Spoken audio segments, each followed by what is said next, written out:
Welcome, everyone, to Double Take, an NFL podcast streaming everywhere you get podcasts and also on YouTube. I'm your host, David Gonzalez, and I'm joined by my co-host and my twin brother, Daniel. How are you, man?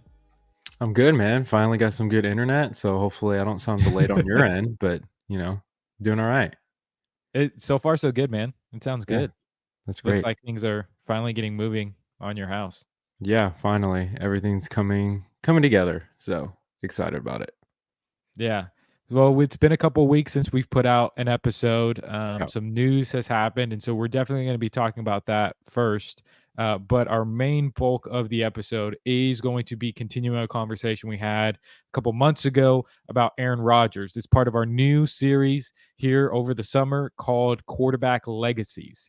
We're going to be taking quarterbacks that are currently in the game and also that have already retired and just discuss, man, when we talk about these guys, what is their legacy? Hopefully that we're going to do that fairly without any bias or anything like that. And I think Aaron Rodgers is a great place for us to start. But first things first, last week, some big news came out of Buffalo, and that is Stefon Diggs has been traded to the Houston Texans. Buffalo traded him for a second-round draft pick in next year's draft, while Houston receives a sixth-round pick this year and then a fifth-round pick next year. So we know that things were getting shaky in Buffalo. If you look at the playoff game 2 years ago when they played Cincinnati, everyone knows that infamous video of Stefon Diggs just looking at Josh Allen, who's on the bench, and just like, what's going on? Then we hear recently that after week one, after the loss, Stefon is getting into Josh Allen, and Josh Allen says an explicitive and says it's week one. So, and then you see on Twitter the day before he got traded, where Diggs seemed to imply that Josh Allen needed him to become what he had become. Because someone had commented and said that without Stefon, Josh Allen still would have been Josh Allen. He still would have been the elite quarterback that he is. And Stefon says, "Are you sure about that?" So, Daniel, coming off of this news, now Houston seems to be loaded up. Buffalo has had to offload a lot of their players. What does this trade mean first for Houston, and then what does this mean for Buffalo? I think for Houston, they're trying to go all in. This is the year while CJ Stroud is still on his rookie deal. They're trying to put pieces together. The fact they went 10-7 last year, won a playoff game, says that they believe that they're just a couple players away from taking that next step. And honestly, like when we all saw the trade, we all, everyone kind of said, hey, Houston's next up. This is the next team that's going to challenge Patrick Mahomes and the Kansas City Chiefs. And so for me, I think this is a move that says that they're all in. Jerry, this is what it means to be all in. You get a guy basically on a 1-year deal, and he has to live up. He has to play well in order to get another contract after this, or a deal that he really wants after this. So it means that he's going to be highly motivated to play well. So for me, I think for Houston, this means that they believe that this may be their year. What Baltimore believed that their year was last year, what Buffalo may have thought was their year last year, Houston believes that this year is that year. So for me, I think it's a good move, not a great move because of the things that you highlighted before that happened with Josh Allen and Stefon Diggs. I think that's a danger, but because of the fact that he's on a 1-year deal, right, and he needs to perform well and needs to be on his best behavior, I think that this year he'll behave himself. Yeah, I mean, I absolutely agree. I think for Houston, if this is the 1 year and then he goes and he moves on somewhere else, I think this is a great investment for a 1-year deal. Mm-hmm. Because I Savage, we were talking to him about this last week, and he says, I don't know if I like this move because of just his history with Josh Allen, and we're not huge Josh Allen fans, but we all know that what kind of detriment that can be to a locker room and can be to a quarterback's development to have a guy like that in the locker room. And so for us who are huge CJ Stroud fans, who we believe is a top 5 quarterback already in his career, just based Yeah. on what he's already done in Houston, Mhm. like, is there a possibility that CJ Stroud's development gets, you know, gets hindered Yeah. because of someone like Stefon Diggs? And I think that what we see for CJ Stroud, though, and what kind of got me off of that kind of line of thing is just like, I got to give CJ more credit. I got to give him more credit for having that kind of killer mentality of always being focused, of always being ready. I don't Yeah. think a guy like Stefon really going to bother him, especially because I think we had that conversation before the news and the details of Of the his deal came out, yeah. restructuring of his deal. Like, not only does he have to play well, but he also has to be on his best behavior Yep. because you got traded out of Minnesota after your antics there. You got traded out of Buffalo because of your antics there. So there is a narrative, whether you think it's fair or not, Stefan, there is a narrative out there saying that you are a locker room problem. Yep. So not only do you have to play well, but you have to be on your best behavior. Otherwise, you're not going to get the contract that you want. And so this is a great move by um, Buffalo to really for him to play well, or not Buffalo, a great a great move for Houston to you have your franchise guy, you have your franchise quarterback. But Yeah. now at this point in your career, to have Tank Dell, Mhm. Stefon Diggs, Nico Collins, Dalton Schultz, Joe Mixon. Like, that is a loaded football team on the offensive side of the ball. And your team also made some moves on the defensive side of the ball. You got D'Amico Ryans as your head coach. Like, this is a Houston team that is loaded. And so we have to watch what they do. And now joining us on the show is our man, Steven Savage. How are you, man? Dude, was just waiting for that text of, man, we getting started for this show or what? And then I log in. I see y'all been going for 7 minutes. Like, fine, Yeah. all right. Must have not been in that group chat. Hey, he sent that email early. It was like 7:30, He and I sent it was like, 7:30. "Oh," I did send it early. I was like, "Okay." And so I was like, okay. Then he texted. He was like, oh, I'm going to, shower, get ready. I was like, all right, bet. So I'm just waiting on like, hey, guys, y'all ready to record? I'm like, let me go ahead and hop in here. That way I'm ready. Y'all been going for 7 minutes. So I was like, all right, well, Hey, fashionably late, I guess. luckily we're on the first topic still, so. Good. Yeah, we're Good, still on the good. first topic. We're on Stefon Diggs getting traded to Houston. So, Savage, just talk about it from Houston's perspective. What do you think of the move? And also just keeping in mind, and when we've talked about this already, that Stefon's contract has been restructured, redone to where basically this is a 1-year deal. Like, this is, for him, this is going to be a prove-it year for him. Yes. This, to me, feels like the Mavericks trading for Kyrie Irving. Whenever he originally got traded to the Mavs, Yeah. people thought this could go really south. Mhm. You had some locker room issues. Well, I guess Kyrie, he didn't necessarily have locker room issues. All of his stuff was off the court. But there was still a lot of controversy surrounding him as a player. Nobody denied his talent. Nobody denied his ability to make plays. But it's all the extra stuff that you're getting. Is that going to be worth it? Was essentially the conversation with Kyrie to the Mavs. I think there's a similar conversation that rightfully so needs to take place for Stefon Diggs in the sense that he's a good receiver. He's getting a little bit older, kind of like Kyrie. He's not like a young guy anymore. He can still make plenty of plays. All the plays that you need him to make, he can do that. I believe he steps in as their best wide receiver, and I don't necessarily believe that it's that close. I know that Trayvon Diggs said that they have 3 number 1 wide receivers. I think they have 1 number 1 and 2 number 2s. So I think he's going to be the leader of that group.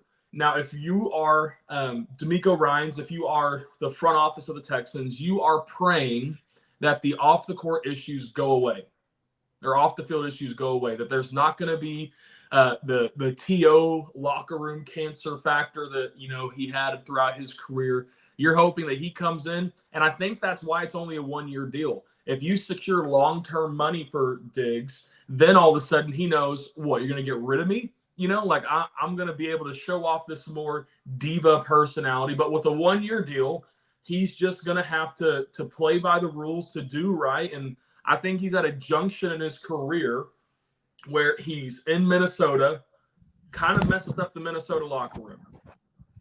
He goes to Buffalo. Buffalo was everybody's favorite to win every Super Bowl ever, and they never did nothing. Kind of messes up that locker room.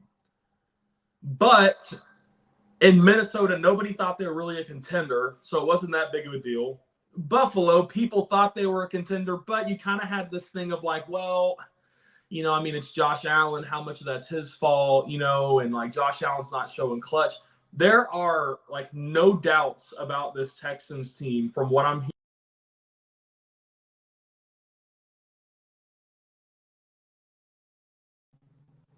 They believe in their coach. They believe in their players. They believe in their skill position. All of that's good. He's coming in there to help get them over that level, to push them towards an AFC championship or a playoff or a Super Bowl. So I think that it's a cool move. It's going to be interesting to see. I'm worried, though, is his off-the-field dynamics going to mess up that locker room? Yeah, and I think what I kind of had said about it is just like, and we talked about this last week, but I think that especially with the 1-year deal, that helps. I think this is a different story if it was like he still had the 2-3 years left on his contract. That would have been like, oh man, that's scary. But it being a 1-year deal, you already know he's going to be on his best behavior. He has to be if he wants to get another contract. But then I also trust D'Amico Ryans, a former Texan, to continue to have that culture be established and not ruined by one player who is on essentially a 1-year deal. But now let's flip that. Let's go to Buffalo and what this move does for them. They had also, as Daniel highlighted, that Houston has right now, Buffalo had this all-in kind of mentality for the last couple of seasons that we're going to load up on talent. We're going to surround Josh Allen, and he's going to carry us forward based on what he did in the divisional game against Patrick Mahomes, or even in the AFC Championship game the year before that. But now they're having cap issues. So they've had to offload a lot of players during this offseason, and Stefon Diggs is another one. But now Stefon Diggs, he's eating up with the trade. I think he ate up like $31 million in their cap. So they went and they said, we're going to get rid of him. So, Savage, what do you think this move does for Buffalo? Is this a good decision for them? I think that if you have Josh Allen on your roster and you are in the NFC or the AFC East, you are always going to be in the mix. I think that he is good enough to where he can propel your team to a playoff conversation. At first, when I saw this, I thought, wow, the Bills are just giving up on this roster. And I texted the group chat saying, like, man, I wonder if Josh Allen's next.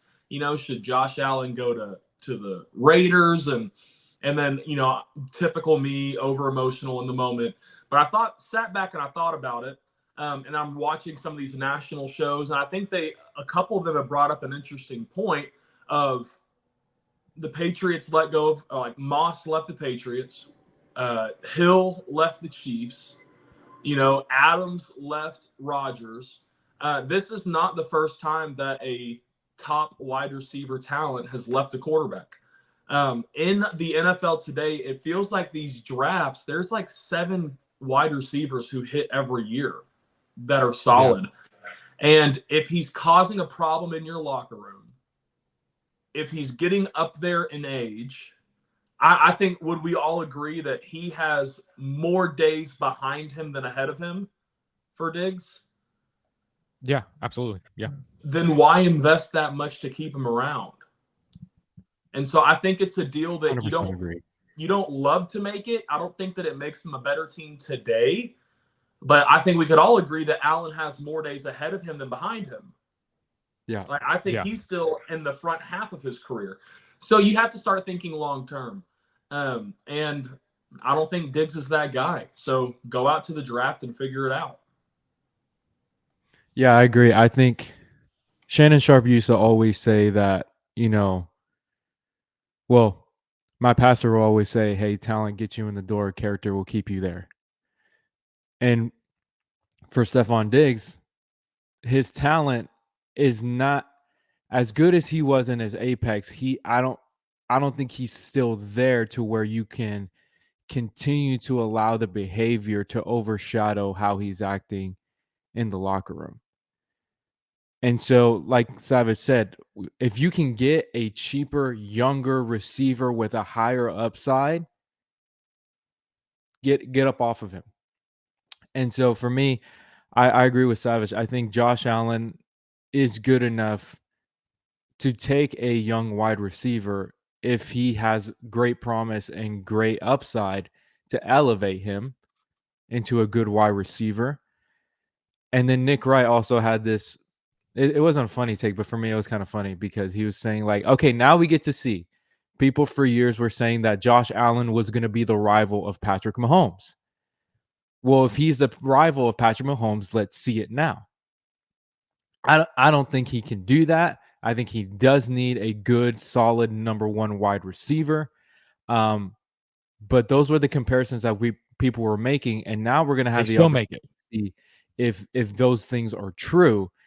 So for me, I think it's a good move for Buffalo to get a character problem out of your locker room, get ahead of the cap situation, fix that, draft, get younger, and essentially do kind of a soft rebuild, because I think with Josh Allen, it's not a total rebuild, but it is a rebuild nonetheless. And so for me, I think Buffalo needed to do this. I think they had a problem. It was evident. We were talking about it throughout the season, but it's a funny thing that both Stefon and Josh were kind of denying that there was any issues, even though we can see it as clear as day. And now all this stuff is coming out. I just think it's funny.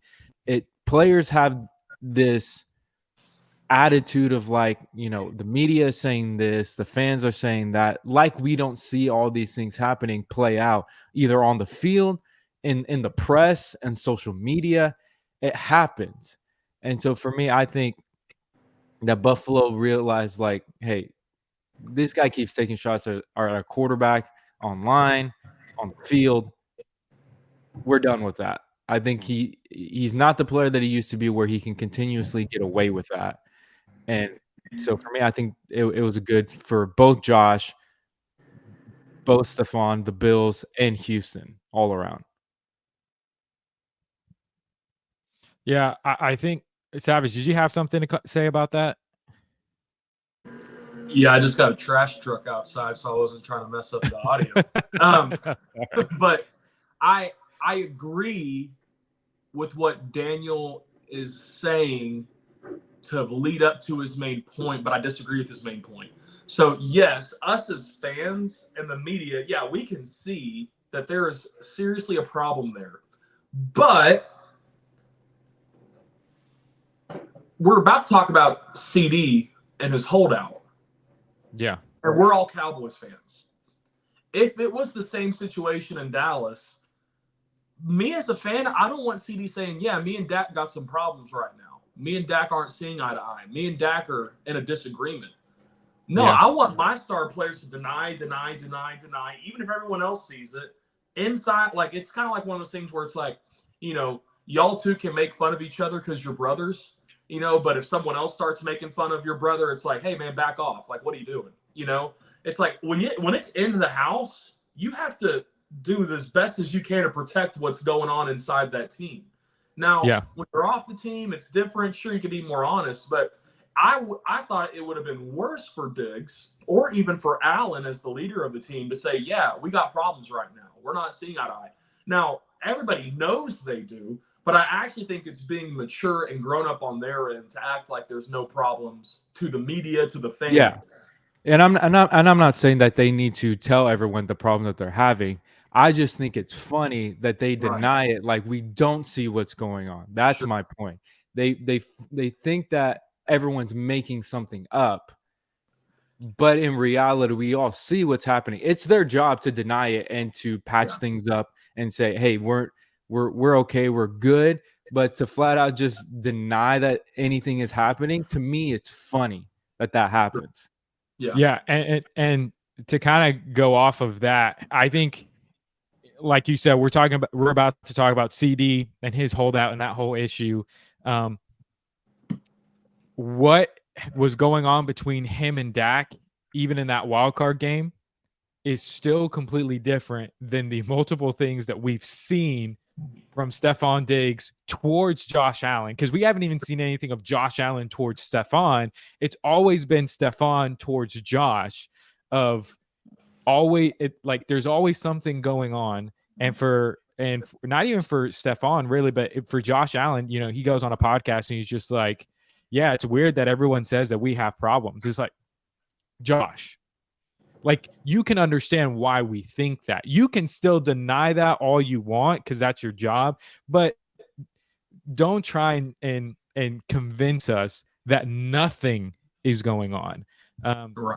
But I think that overall, like you guys said, this is the best move for Buffalo. I absolutely agree with your point, Daniel, about, hey, listen, everyone, like, all the sports shows have Josh Allen in the top 3, if not the top 2 quarterbacks in the NFL. They even said that they believe he was better than Patrick. Yeah, I mean, I haven't seen that. Better moments. Yeah, I haven't seen that, but but if he is that guy, like, I'll say for this, and Savage, you're gonna have a smile on your face. If he is the number 2 quarterback in the entire NFL, this is your figure it out moment. This is it. If you are a top 2 guy in the NFL, this is your figure it out moment, because Patrick Mahomes, with less talent, won a Super Bowl. Yeah, and can I say this also? Yes, they've lost some players. They still have a pretty good roster. They don't have the offensive line of Joe Burrow. Their defense isn't what's a terrible defense? Just name a terrible. That they're not that. Dallas. He still has enough talent around him. If they can be smart in the draft, get some wide receivers, get some veterans around there, they still have a good team to where he can still make something happen.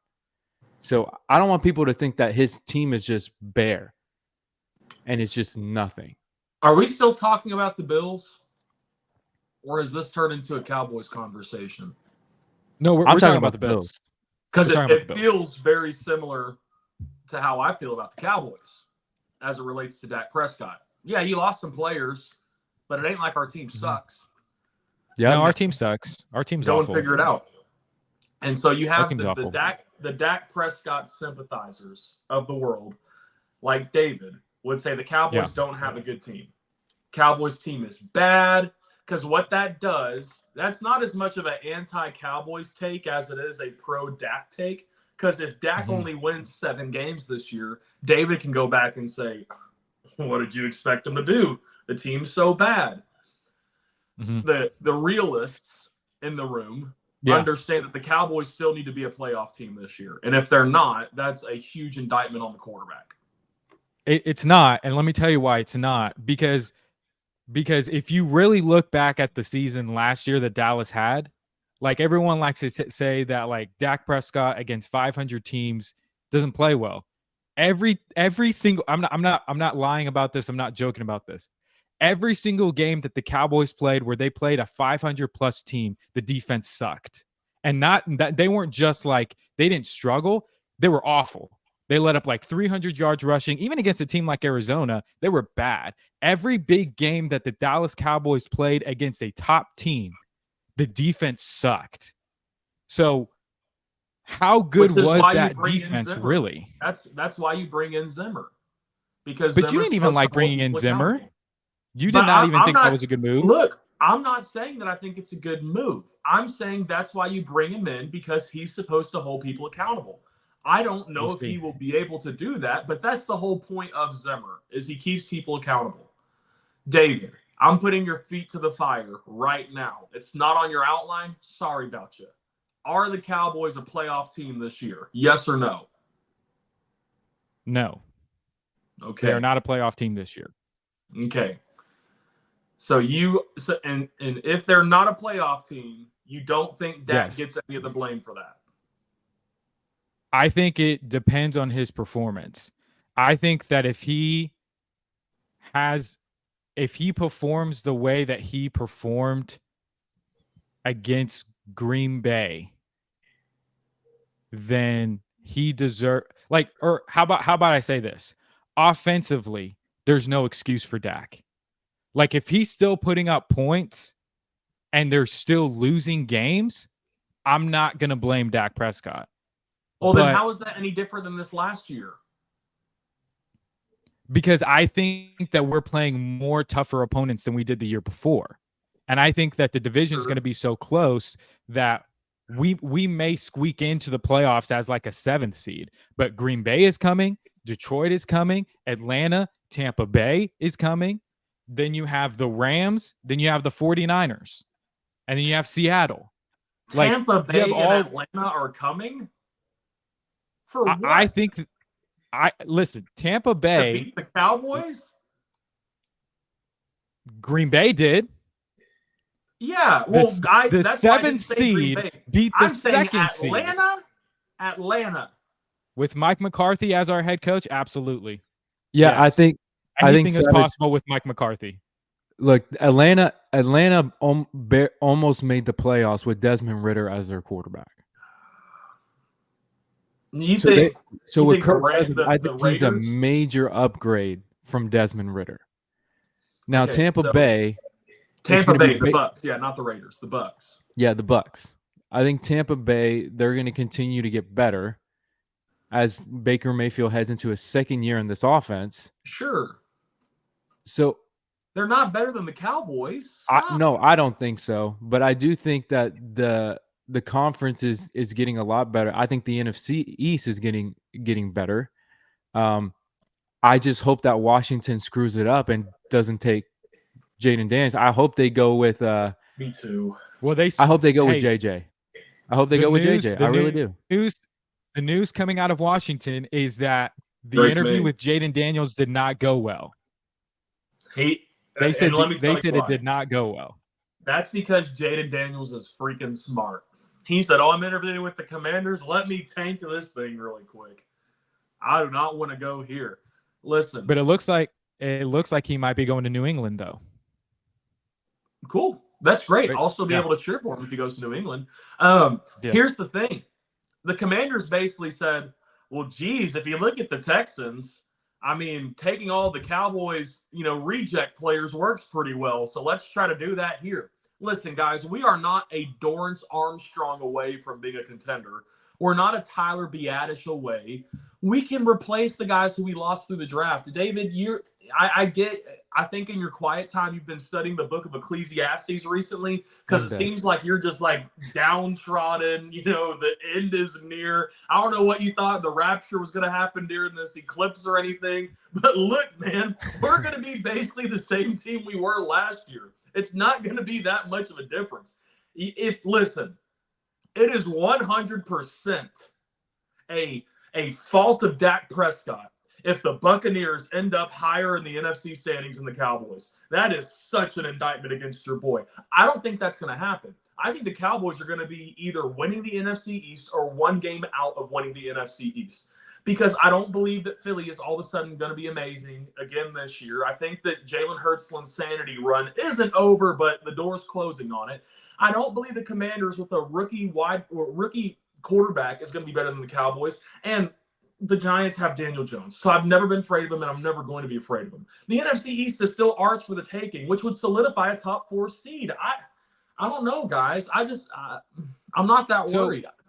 So let me rephrase what I'm saying then. The Cowboys in the standings will be a playoff team. But when push comes to shove and we are in the playoffs, expect a one and done. How is that? Because that's what Mike McCarthy brings us. That's not any different than last year. But that's what I'm saying. I don't even think that last year we were a playoff team. We may have been in the second seed, but ultimately when it came down to it, what did we do in the first round of the playoffs against the last seed in the NFC? We folded. As a team, we folded. From the coaches all the way down, we folded. So ultimately, what we found out was that Dallas wasn't even a playoff team worth considering.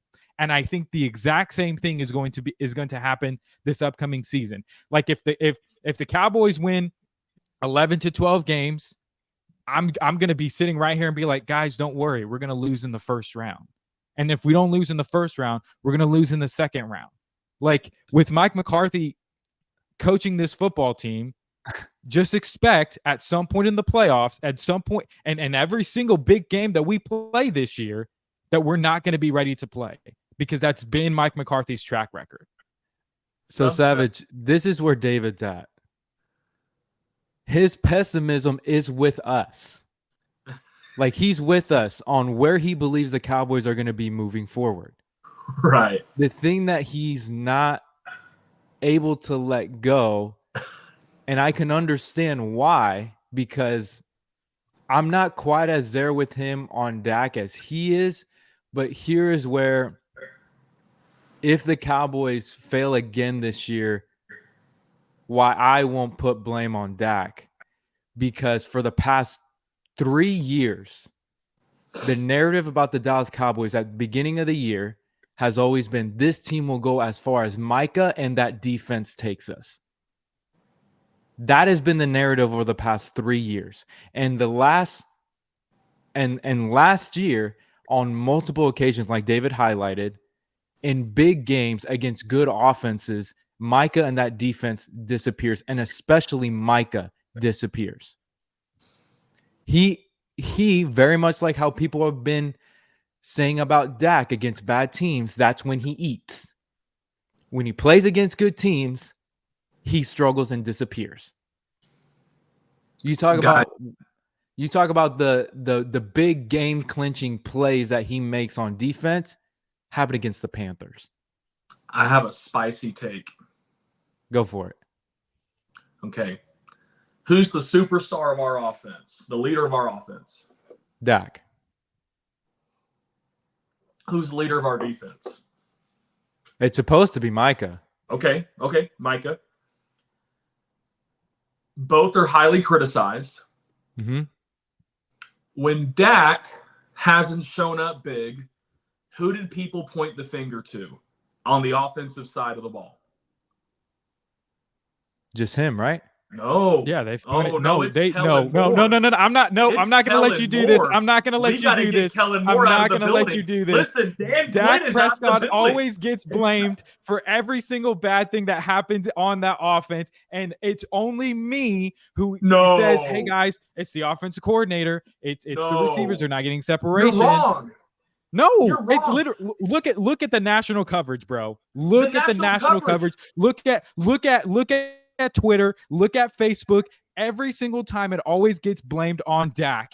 Every single time when the offense struggles. What I saw, no. What I saw was, I can't wait. It was all this, well, Kellen Moore's gone, so now it's time for this Texas Coast offense. No, the coordinator's and gone. Then that didn't even work out. Then we didn't even have a ground game, and we were still top of the league. So here's the deal. Now with the defense, Dan Quinn's gone. Okay, this new coordinator's coming in. It's funny to me that Dak gets, and who cares if about the national media? I'm talking about this show right now. Whenever the coordinator left, we approached it as clean slate for Dak. Let's see what happens. Can we not give the same thing to Micah? Because at the end of the day, Micah and Dak have accomplished about the same amount of things in the NFL. Absolutely. Okay? Here's why I can't. This is why I can't. Dak has never been touted as a transcendent player. Have you heard 1/3 of our show every week for the last year? Yes, he's in the minority in that. Well, this but is what we're everyone talking about. and their mothers, their fathers, their great grandparents, and Adam and Eve were saying that Micah Parsons is the next Lawrence Taylor. That's what they were saying that. They said that because of this defense, it's more important than the quarterback that plays on your team.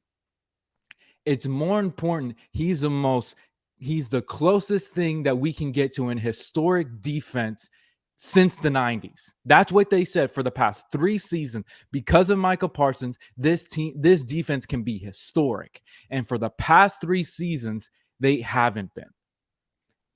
If he was playing up to his potential the full year throughout the playoffs, you got me.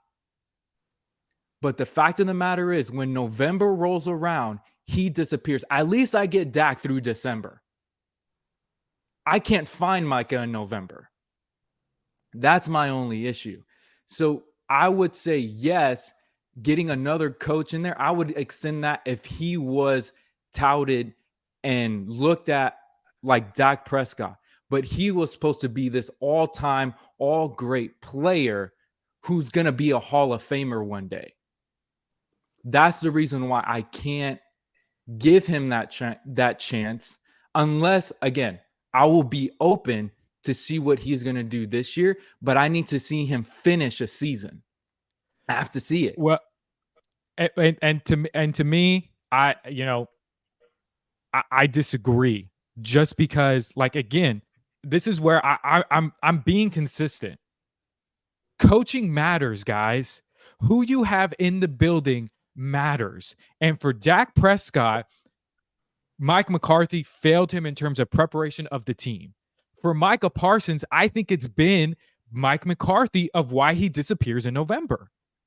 I don't think that it's because Micah Parsons isn't that guy and hasn't hit that level. I just think that this coaching staff is just, or who their ultimate leader is so bad at his job that you're not going to get the full potential of your player. And so for Micah Parsons, when you ask me the question, am I going to give Micah a clean slate like I did with Dak whenever Kellen Moore left? Absolutely I am, because I've seen Micah Parsons with even in moments to where the defense has not played well in every single big game, there's always flashes of Micah Parsons of him showing, like against Green Bay. Like even in the game against Green Bay, I felt like Micah Parsons was the only guy who was playing on defense in our run game earlier in the ball game. Like Micah Parsons had like 5 to 6 tackles on Aaron Jones and A.J. Dillon in the postseason within 2 to 3 yards of the line of scrimmage. Like Micah was trying to do something, but the scheme that Dan Quinn had drawn up for that entire defense just didn't work. I truly do believe that Micah Parsons was misused over the last 3 seasons. We've said that before on this show. We've said that in conversations before of like, why is Micah lined up right here? Why isn't he playing in this position? Like, why isn't he blitzing more? Like, what? Like, those are the things that we've said about Micah Parsons in the past.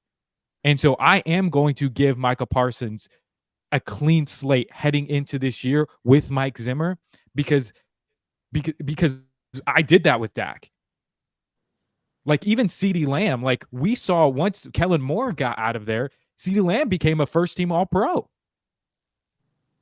So if we are going to do it with Dak Prescott, we have to do it with Micah. It doesn't matter what we touted him as at the beginning of before he was drafted, because ultimately at the end of the day, guess who Lawrence Taylor had when he was drafted to the Giants? Bill Parcells and Bill Belichick. What did Micah Parsons have? Mike McCarthy and Dan Quinn, who, yes, was good against bad teams, but every time we played a team that was 500 or above, more times than not, they disappeared. So I would agree with y'all if he showed up. But the fact of the matter is there's also a narrative coming out about him that he gives up on plays. that he doesn't try his hardest on the field. And let's get into that because we have 2 stories that are coming out in Dallas over this past week. It's one that CeeDee Lamb, this is a rumor. I'm only going to say that this is a rumor. I'm not going to treat it as fact, but there's a rumor going around that CeeDee Lamb is looking to hold out this upcoming season, that he is not going to participate in the non-mandatory OTAs that's coming up because he wants a new contract. He wants a new deal. Now, another report came out that CeeDee also said, like when he was asked about his future of this upcoming season, he says, this year I'll be in Dallas. But then also news was coming out about Micah Parsons from 105.3 The Fan, that Micah Parsons is kind of wearing himself thin at the Star. That there's several people that's looking at his off the field antics. Like Daniel mentioned, sometimes he takes plays off. His work ethic is being questioned, just like it was when he was at Penn State. But Savage, what do you make of these two issues coming out of Dallas? So let's talk about CeeDee Lamb first, since you brought it up first. So he's not practicing in the mandatory OTAs? Non-mandatory. Oh, then why is that a big deal if it's not mandatory? It's literally, you don't have to be there. Non-mandatory is in the name. And then they said, what's your plan for the Cowboys? I'll play here this year. Yeah, because he's only on contract for this year. So who knows where he's going to be next year? This just feels like off-season, we don't have anything to talk about for the Cowboys, so let's try to manufacture a story. Look, do I think the Cowboys need to sign CeeDee Lamb? Absolutely. Do I think that he becomes more expensive every day you don't sign him? Yes. Do I think they need to do it today? No. I think they should have done it last week, okay? You need to sign him as soon as possible. But I also don't think that CeeDee Lamb is doing this doesn't feel like Ezekiel Elliott holdout. It doesn't feel like it's the same. Yeah. It feels like he's like, look, guys, I'm going to play for the Cowboys next year. That doesn't sound like a holdout. That sounds like, yeah, when the season starts, I'm going to play. Now, if I'm not secured to be here long-term, am I going to show up to your non-mandatory things? No, I don't blame him. Why should he? He's not under contract. Now, if he's signed for 4 or 5 years, should he go to those non-mandatories? Absolutely, because you're a part of our long-term plan. So you need to start, being a leader, setting the tone. But right now, if the Cowboys aren't going to treat him like a leader of the team, then why does he need to act like one? What? Show up to the non-mandatory stuff and you're not under contract? No, I side with CeeDee Lamb on this. I don't think that he's trying to make a scene. I just think he's being honest, and I appreciate it. We can't get mad at Diggs for not being honest when he's asked questions, and then say that CeeDee Lamb's going crazy when he's literally saying what the truth. He's stating facts. I'm with the Cowboys next year. He didn't say, and then after that, we'll see what happens. He's not closing the door with staying with the Cowboys. He's just saying, I'm here next year. And then, people are like, oh, this is a huge story. It's a nothing burger to me personally. Yeah. Now, with Micah, I feel the same. Like what? The Cowboys are going to get rid of Micah? No. Well, he's wearing thin. What does that even mean? 105.3 The Fan needs something to talk about. They need stories about the Cowboys because the Rangers are 10 games into the season, and the only thing you can say about the Mavs right now are the vibes are immaculate. So, and then, listen, I get the Stars are crushing it right now, but something tells me the Stars aren't going to crush in ratings for radio, okay? So they're not really going to talk a whole lot about the Stars. So when it comes to the Cowboys, what else are you going to talk about? We haven't been doing anything. We're making no moves. So you have to start reaching. He's wearing thin. Yeah, I bet Jerry Jones can't wait for Micah to leave the building. Stop it. They're both nothing burgers, man. We're fine. End of I think the CeeDee. Well, no, here's what I'll say generally. This seems to happen around players when it's time for them to get paid. That's what it feels like to me.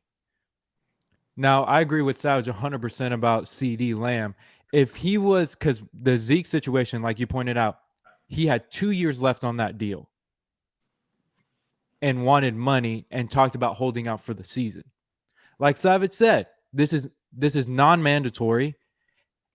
And what he said in his next breath was, I will be here for the season.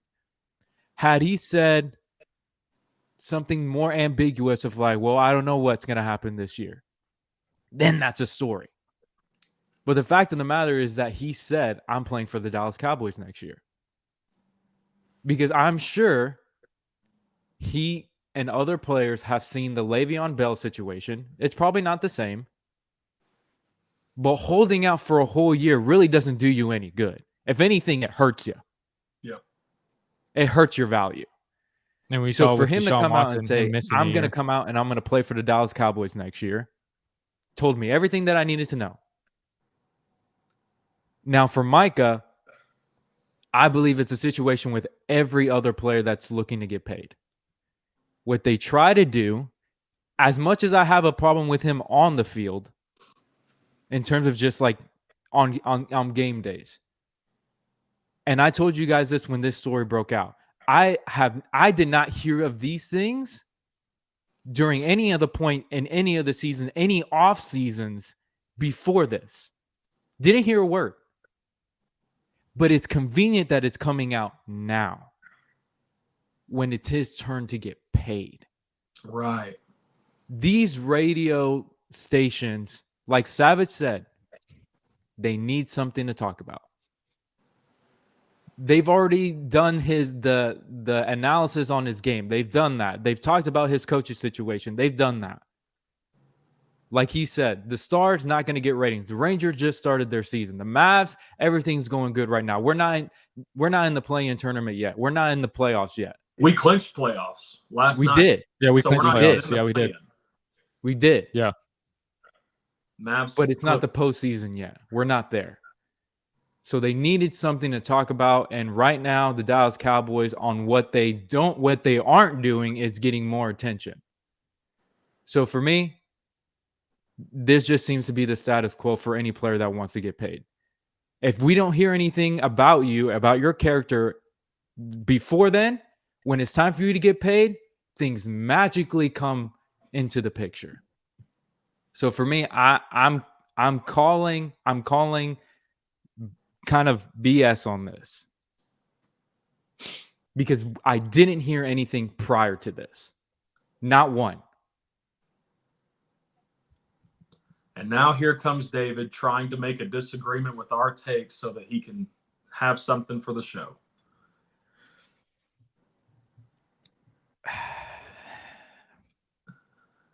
I agree with everything that you guys just said. Okay.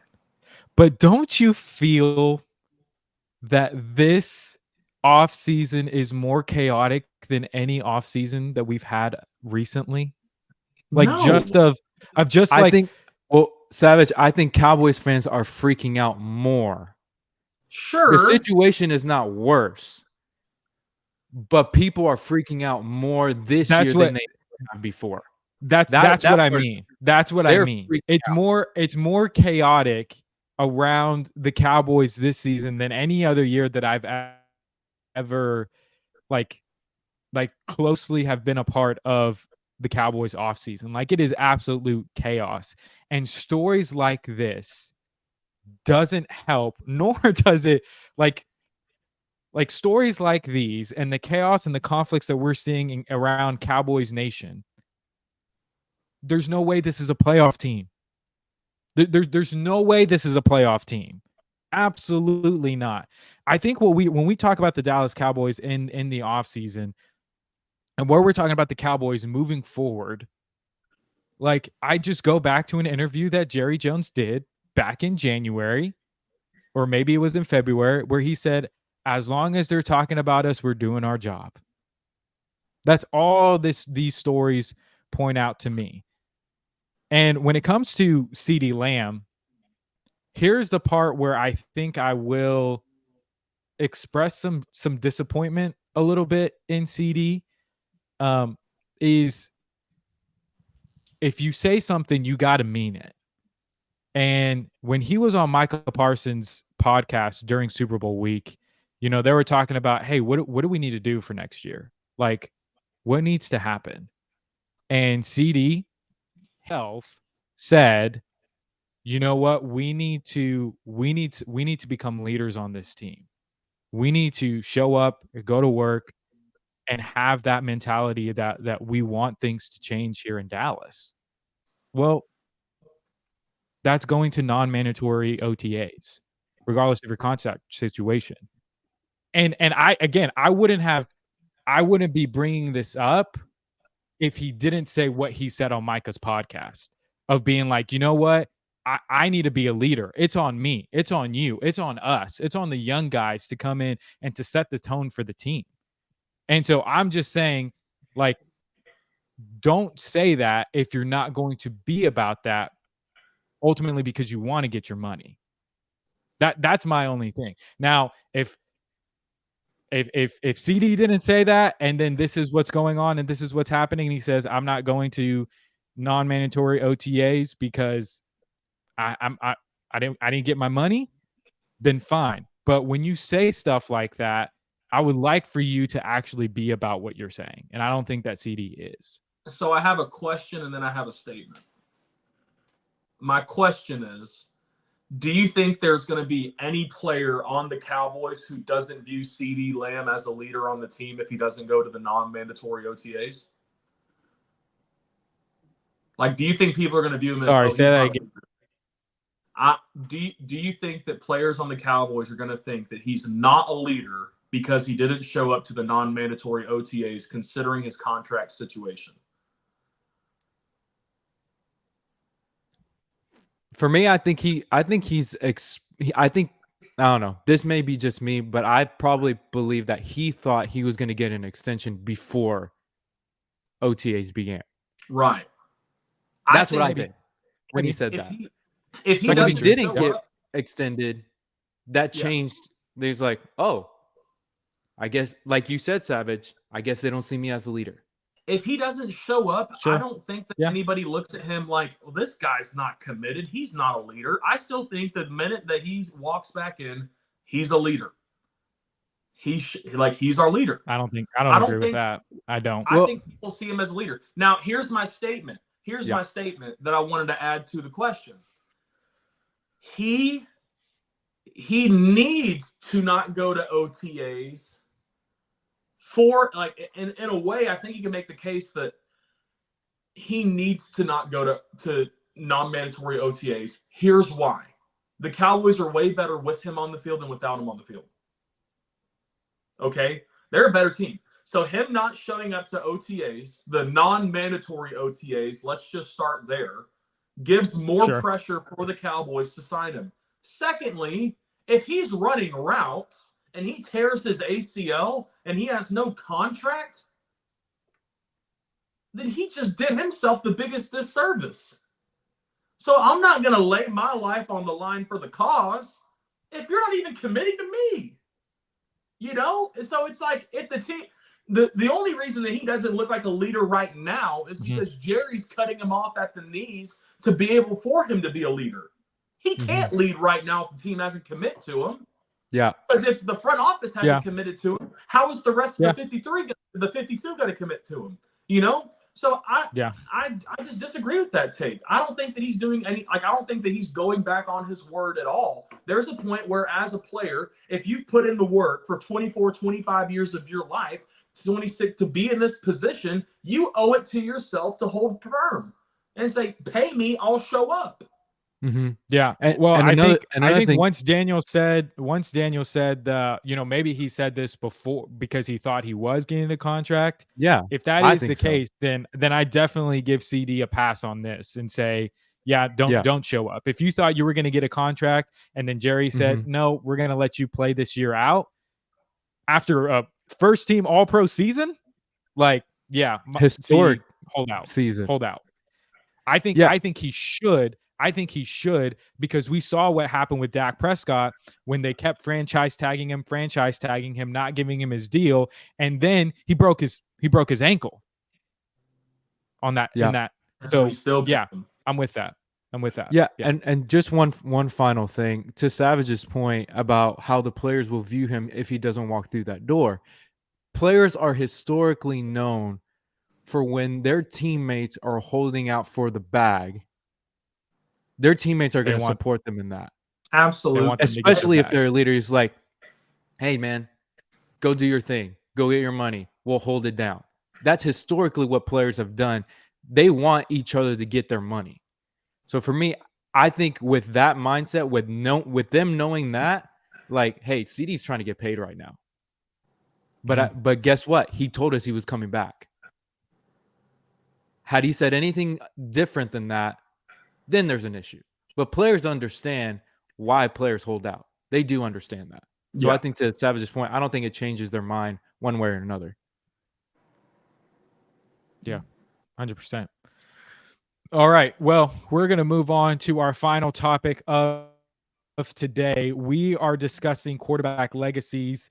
We started this conversation off a couple of weeks ago, and then I had to cut it off because we were running low on time, kind of like we're doing right now, but we're going to try and push through this. We are discussing Aaron Rodgers and his legacy. So what I'm going to do really quickly is outline his career. And if Savage, Daniel, you guys have anything else to add in that, you can. But then we're going to discuss, okay, when they talk about Aaron Rodgers, what should we say about him? So just want to start off his journey to starting. He was a first-round draft pick out of California, where he was projected to be the first overall pick, and he dropped all the way to 24th to Green Bay. He then spends 3 seasons backing up Brett Favre before finally getting the nod to start. And these are his career numbers. For his career, he's completing 65.3% of his passes, just over 59,000 passing yards, 475 touchdowns to only 105 interceptions, with a career all-time record of 103.6 quarterback rating. His achievements: he is the 2010s All-Decade Team quarterback. He's a 2-time touchdown season leader, 4-time season passing rating leader. He's a 10-time Pro Bowler, 5-time All-Pro, with 4 of them being on the first team, and he's also a 4-time league MVP. But when it comes to playoff success, career-wise, he is 11-10 in the playoffs, while with being 7-9 after winning the Super Bowl in 2010 with 4 straight NFC Championship losses.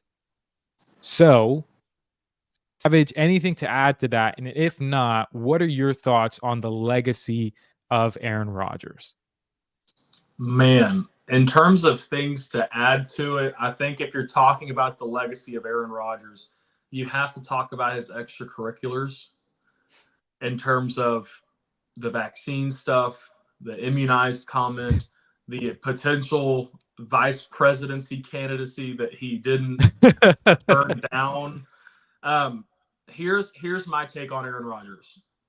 And I didn't land on it until 15 seconds ago, because I was trying to think of what is Aaron Rodgers like? Because, I mean, he's such an incredible quarterback. So good. Like, arguably, like a Mount Rushmore thrower of the football. You know, he has all the individual stats, but you look at team success, and he had the one run. But outside of that, there isn't much to talk about. And for someone who's that good, you would expect more team success. So here's my take. Aaron Rodgers is Cinnamon Toast Crunch. Oh my goodness, that might be the best tasting cereal on the market. But if you eat too much of it, it's not healthy for you. I mean, it's not good to put a whole bunch of that in your system. In the same way, Aaron Rodgers is such a skilled quarterback, but if he stays into your building for too long, you might be in trouble. That Packers situation, man, it seemed like the whole back half of his tenure there, it wasn't healthy for the team. And they tried to get rid of him, but man, he's so good. You get that fresh bowl of CTC in the morning, and man, you're like, I love this. He won the back-to-back MVPs when the team's ready to get rid of him. But man, it's just not healthy to keep around. The Jets, oh my goodness, this is the best quarterback we've had since Namath. This is fantastic. Oh, and he has the American flag, and he's running out to the field for the kickoff of the season. And 3 plays later, he goes down. And now he's talking about the vice presidency. And it's just like, oh my goodness. I don't think it's been healthy for the Jets to have him on his team.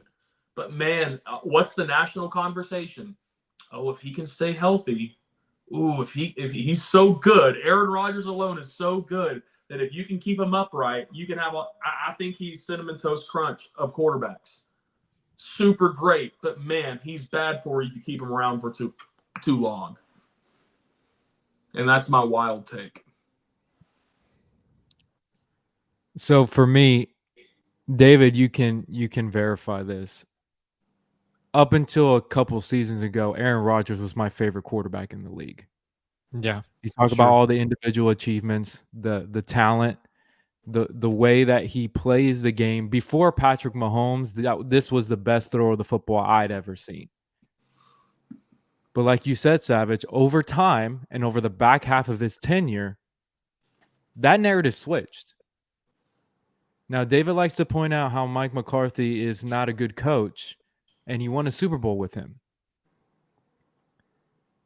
The reason why he didn't have success, I believe, for the majority of the part, was because his defense was very Cowboys-esque. They were the Cowboys defense before the Cowboys defense were. Letting out 40 points, letting out 35 points. Aaron Rodgers is scoring 35 points, having these great games, and it's still not enough to win games. That was why Aaron Rodgers is my favorite quarterback, because despite the defense letting him down, he still played well. But then we get to the last couple of years that he's in Green Bay, where his defense actually plays well under LaFleur. And they have opportunities to win these games, and he doesn't do it. Doesn't do it.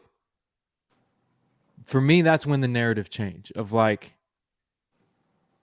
man, what is he really? And like Savage said, Cinnamon Toast Crunch. Tastes great. Awesome. But when he got to a certain point in his career, he's more trouble than he's worth. Yeah. He's a quarterback that should be the GOAT. He should be Patrick Mahomes. But ego, selfishness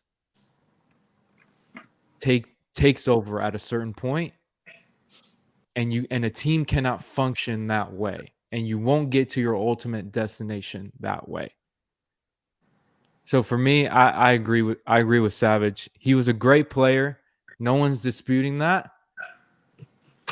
But for me, when we talk about top 5, top 10 quarterbacks of all time, for me, it's hard for me to put them on that list if I'm going to put them on that list. And again, I have to go and see who my top 10 quarterbacks are, but I would be very hard pressed to put them in there because of lack of team success and the things that have happened over his career over the past 4 to 5 years. It's just hard for me. Yeah.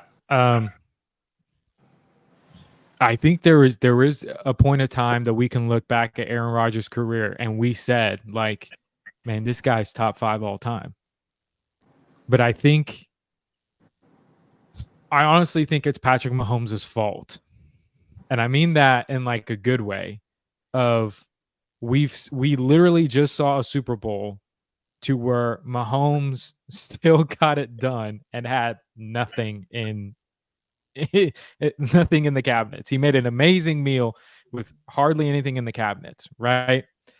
And then we look at Aaron Rodgers, and because I was the one who was pushing that narrative onto Daniel about a couple of years ago. I think it was on the podcast that we did with our dad, where we did the top 10 lists 2 years ago.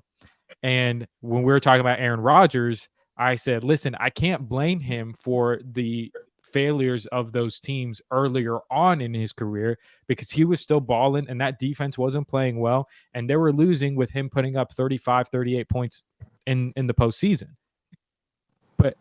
And again, that's me highlighting McCarthy's not that great of a head coach. But then you get LaFleur, who I think, would we agree and say that we think that he's a pretty good coach in the National Football League? Yeah, absolutely. I would say that he is, right? Borderline top 10, probably. Somewhere in that top 10. He's in there. Yeah. Spitballing. Yeah. And so with LaFleur, everyone thought when Mike McCarthy went gone, it's like, oh, we don't know what this guy's going to be. Stephen A. Smith is making fun of him and his last name and this and this and that. What did he do? Went 13-3, 2 years in a row, went to the NFC Championship game, and Daniel highlighted it against Tampa Bay when they played.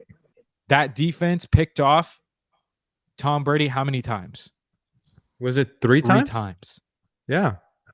I think it was 3 times. Mm-hmm.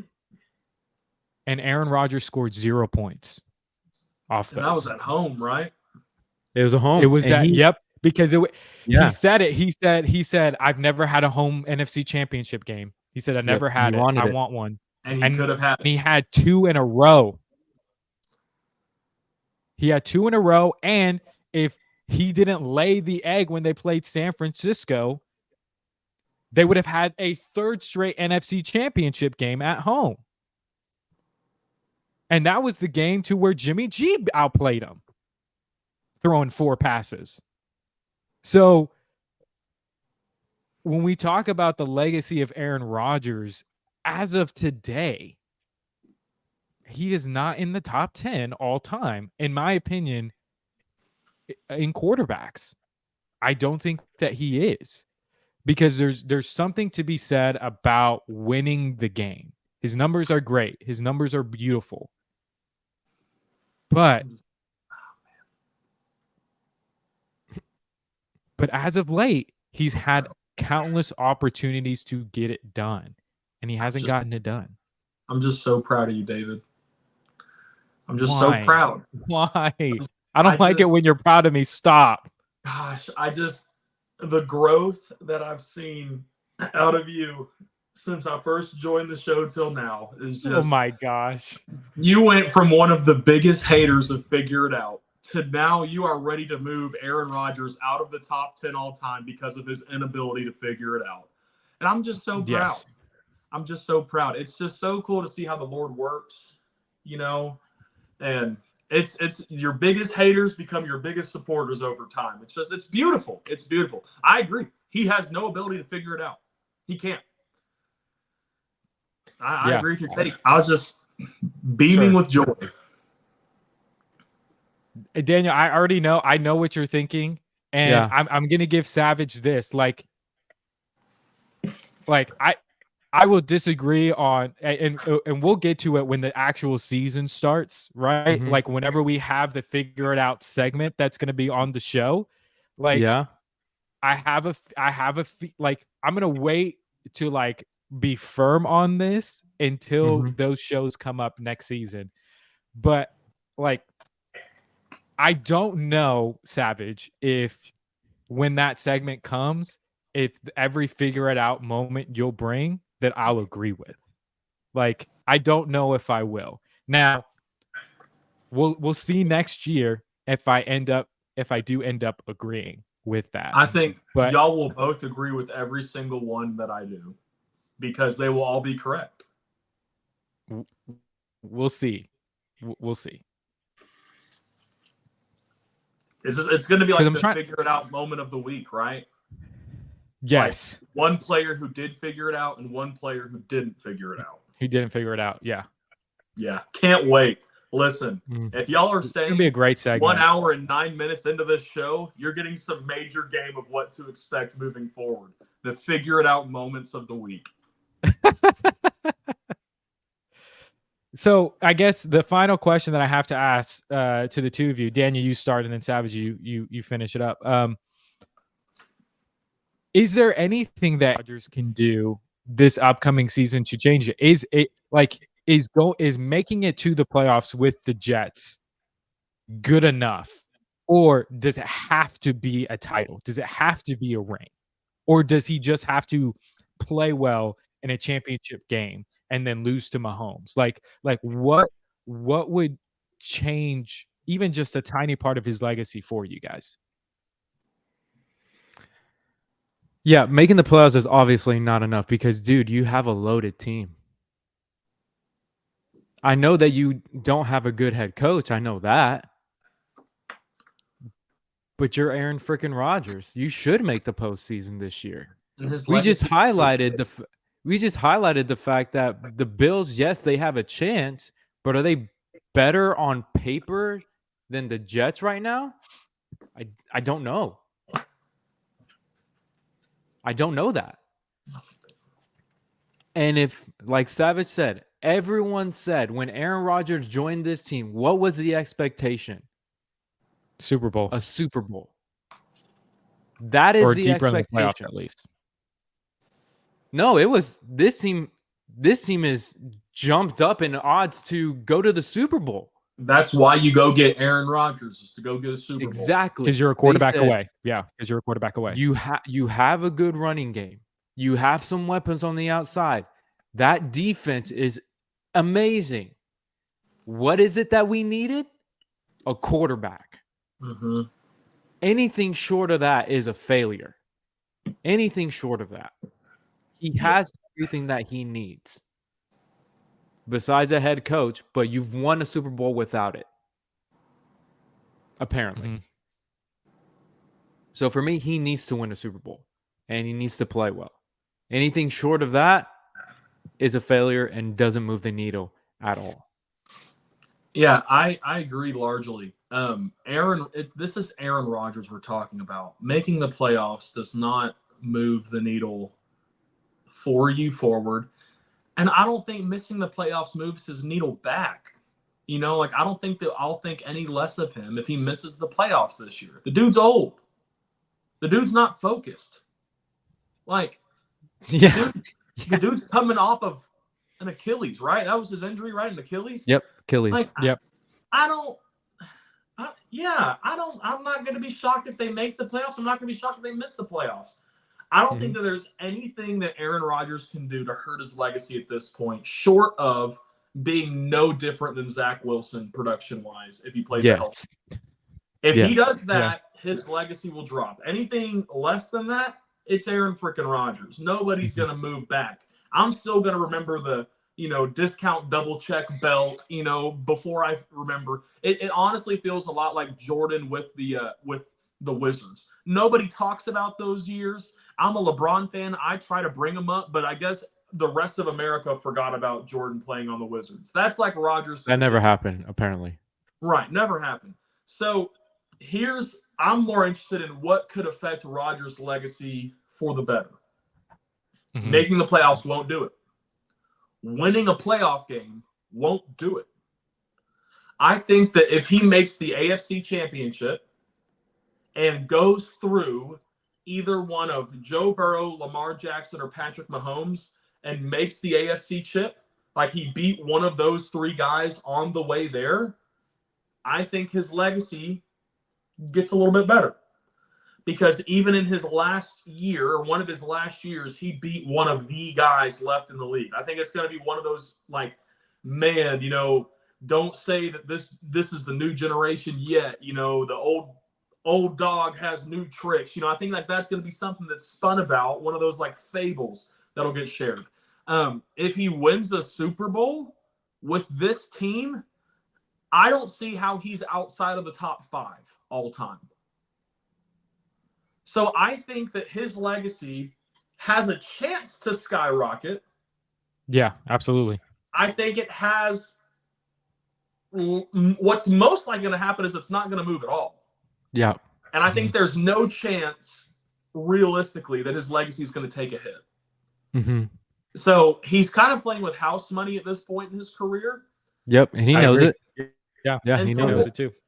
But I don't see them making the playoffs. I think that they're at best the third best team in their division. and they still might be the worst team in their division, depending on how good Jaden Daniels is as a rookie. Yeah, I agree. When bringing a championship to the Jets after they have not experienced that since the 60s would be an all-time achievement for Aaron Rodgers, especially at his age, if he does it. Like Tom Brady doing it in Tampa was nice and all, but they at least won one in the 2000s. They won one in the 2000s. It's Tampa. Yeah, and even in Tampa, like when he won there, they were a quarterback away. Like if you looked at, they had a good defense. They had Mike Evans, Chris Godwin. They had a good team. If they could just limit the turnovers, they were already a playoff team before that. They were a quarterback away, but nobody thought they were. We realized that after the fact. Going to Tampa Bay. That makes no sense. Right. Know? But at the end of the day, winning a championship in Tampa isn't the same thing as winning a championship in New York. It's just not. Yeah. It's not even close. When's the last time the city of New York had a championship in any sport? Was it Eli? It was Eli. I think that was the last time. Eli. Yeah. The Yankees haven't won anything that recent. I don't think. I don't follow hockey, so I don't know about hockey. So hockey might. The Knicks though. Knicks ain't doing nothing. They haven't won a championship though. They haven't won a championship. Doing nothing. Okay, so if he listen, less than a 1% chance he wins one this year with the Jets. But if he does, that's a big needle mover. It is. I agree. So those are our thoughts on Aaron Rodgers. We'll have a couple more coming up here pretty soon. I know you guys have been asking for it, and I'm going to make Savage and Daniel roll their eyes. I want to do UFL coverage and on the Arlington Renegades, but they don't want to do Nobody's asked you about this. Everyone has asked me about this. Everyone has said, David, we want the coverage. We want it. You liar. But these two guys, they don't want to do it. And you know what? I'll watch the games. I'll just watch it on double playback speed. How about that? Double playback speed. I won't watch it and say I'll finish it in 3 minutes. He won't watch it and say he didn't. Nobody's asking you about UFL coverage. Stop it. They love it. They want it. You put hit in the group chat about Luis Suarez. Yeah. Like, isn't that the mayor of Miami? Isn't that the mayor of Miami? What are you talking about? Hispanic representation, Savage. Come on. Hey, he played at Texas A&M Commerce when I was there. It was a semester, but he was there and I was there. Oh, sorry. The mayor of Miami is Frances Suarez. What do you mean by that, brother? Oh my gosh. No, seriously. You're gonna turn this to a Texans podcast before it's all said and done. We might need to. Honestly, why not? He already criticizes us hardcore for being all from Dallas. So I don't think we need any more of that. Sheehy? Jordan? Oh. He's the contrarian by heart. Yeah. But that is going to do it for us here on Double Take, an NFL podcast. Thank you so much for joining us. If you're watching on YouTube, make sure to subscribe to the channel. Leave us a comment about what your thoughts are on Aaron Rodgers. What do you think about Diggs to Houston? Are the Cowboys a playoff team or not? Let us know in the comment section. And if you are listening to the podcast, make sure to subscribe. Leave us a review as it helps us get out there to odd podcasts. And until next time, God bless. See you, brothers.